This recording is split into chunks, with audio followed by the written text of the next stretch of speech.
Do not fear the curses the world might heap on you. Such curses melt in the air like smoke. They cannot turn day into night. What you should be afraid of is the curse that comes from God, which totally uproots from both the worlds those on whom it falls. You cannot save yourselves with hypocrisy and pretense, because your God, who is your Lord, can see to the innermost depths of your being. How then can you hope to deceive him?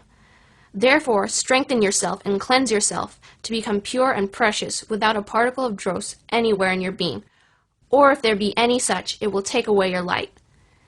And if any corner of your heart there be pride, empty pretense, hypocrisy, vanity, love of self, or laziness of disposition, you do not amount to anything acceptable in the sight of the Lord. Take care that on the basis of a thing or two, which you think you have accomplished, you do not fall into the delusion that you have done all that needed to be done. For God desires that your entire life, your whole being, should undergo a deep and thorough revolution. Indeed, he demands from you that you accept a death, after which he would have given you another life. Immediately compose all your differences and make peace among yourselves. Forgive the transgressions of your brothers, for indeed he is evil who is not willing to make peace with his brother. He would be cut off, for he tries to create disruption. Leave off vanity and emphasis on self and all mutual resentments, all unpleasantness. Though truthful and justified in your stand, be humble in your demeanor as though you were in the wrong, so that you yourself should be treated with forgiveness. Leave off everything which fattens your vanity, for the door you have been invited to enter is not one that would admit a fat person. How unfortunate is the man who fails to yield belief to things, coming from the mouth of God, which I have stated to you.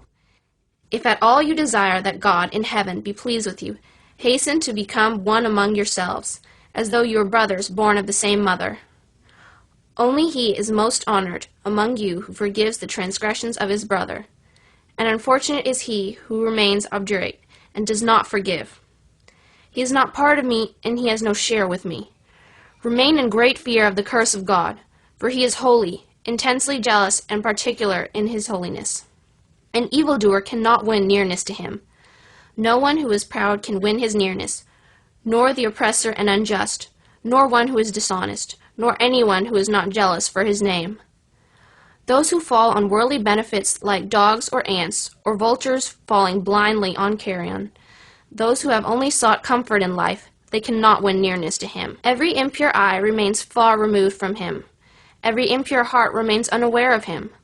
For him, whoever lives in fire shall be saved from the flames. He who weeps for his sake shall be made happy, full of laughter and jubilance. He who breaks away from this world for his sake shall find him. With the deepest sincerity of heart, with a steadfast strength, and strive to become the friends of God, so that he too should become your friend. Show mercy to your subordinates. Be kind to your spouses and to your brethren who are poor, so that in heaven you too will be received with mercy. You really and truly become his, so that he too should be yours. This world is a place of thousands of evils, tribulations and trials. In all sincerity and steadfastness of heart catch hold of God, so that he keeps these evils, tribulations and trials away from you. No evil and no distress takes its birth on this earth without a decree from heaven to that effect, and no distress is lifted until mercy descends from heaven. Therefore, wisdom on your part lies in this, that you take firm hold of the root, without worrying about the branches. It is not forbidden unto you to have recourse to remedies or plan with human endeavor. What is forbidden is that you place your entire reliance on them.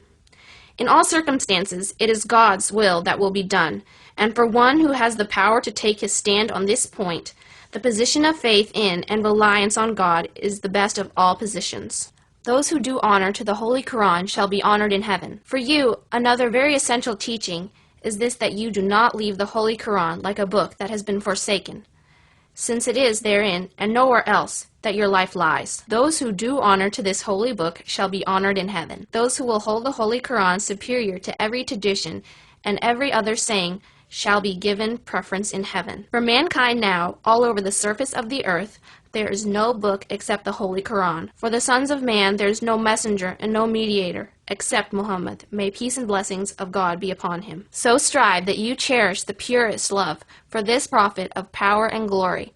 giving no one else any kind of preference over him, so that you be put down in heaven as those who have been saved. And very clearly bear in mind that salvation is not something that you experience in the life after death. The real and true salvation is only that which shows its light in this very life. Who is saved? Only he who maintains a firm faith that the living God is a reality, and that Muhammad, peace and blessings of God be upon him, is a mediator between him and mankind, that under the skies there is no one equal to him in rank and elevation, nor any book to rival the Holy Quran, that for no one else did God wish that he should live forever, but for this blessed prophet he did so wish, that to keep him alive forever he laid the foundation for continuing the benefit of his Sharia, and his spiritual blessings to the day of resurrection. And at long last, from the flow of his spiritual benefits for mankind, he sent the promised Messiah to this world, whose advent was indispensable for the completion of structure of Islam. For it was necessary that this world should not come to an end before the movement of Muhammad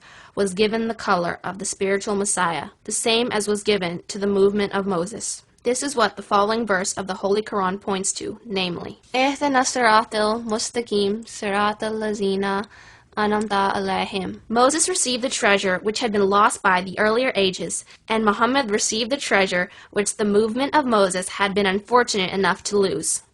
Now the movement of Muhammad stands in the place of the movement of Moses, but such that in grandeur the like of Moses exceeds him 1,000 times, while the like of the Messiah in the movement of Muhammad excels Jesus by 1,000 measures. And not only did the promised Messiah of the Muhammadan movement came, in terms of time, exactly in the 14th century after the Holy Prophet, as Jesus had appeared 14 centuries after Moses, he also came at a time when the conditions of the Muslims of the day was identical with the Jews of the time of Jesus. Therefore, I am that promised Messiah, and no one else. Whoever enters into sincere bath with me and becomes my follower from the bottom of his heart, as to be engrossed in his obedience to me, as to forsake all of his personal aims and intentions, he alone is the one for whom in these days of great distress my soul shall desire to intercede. So all ye people counted as members of my community, in heaven you shall be counted members of my following only when in truth you actually begin to advance on the paths of righteousness. Offer your 5 daily obligatory prayers with such concentration and awe of mind as though you were seeing God in front of you with your physical eyes. Observe the days of fasting for the sake of God in full sincerity. All among you who are liable for zakat should never fail to discharge this important obligation. And those on whom the pilgrimage to Mecca has become obligatory, without any obstacle standing in the way, should duly undertake that blessed journey. Do all good deeds with the proper care they deserve, forsaking evil from a real repulsion rising in the heart. Be very, very sure that no action whatsoever can take you to God if it is devoid of the righteousness of heart. The root of everything good is taqwa, fear of God. In whatever action this root is not lost, that action will never be devoid or futile. It is necessary, too, that you be tried by being thrown into diverse griefs and distresses, even as those before you were tried. Be, therefore, forewarned lest you stumble when the time came. The earth, with everything in it, can inflict no injury on you, provided your contract with heaven is firm. Whenever any injury comes to you, it will come only from your own hands. If all your honor on this earth is lost to you, God will give you an honor in heaven that shall never wane. Therefore, do not leave him, whatever you may have to go through. You are bound to be persecuted in diverse ways, and many of your hopes will be denied to you. But in such cases you should not grieve, for the Lord your God shall put you through trials, to test whether or not you remain firm. If you desire that the angels in heaven should sing your praises, then take the beating many people shall give you, and rejoice. Hear abuse and give thanks to the Lord. Experience disappointments, but do not break away from him. You are the last people of God. Practice the good to an extent where it reaches its highest perfection. Everyone among you who relaxes and becomes lazy shall be thrown out of the community, as a dirty thing is discarded and thrown out. He shall die with regret in his heart, and he will not be able to injure God in any way. Lo and behold, with great joy I convey to you the glad tidings that your God does indeed really exist. Although all are his creatures, but he selects only those who select him. He himself comes to whosoever goes to him. He bestows honor upon those who honor him, After you have straightened your hearts and purified your tongues and your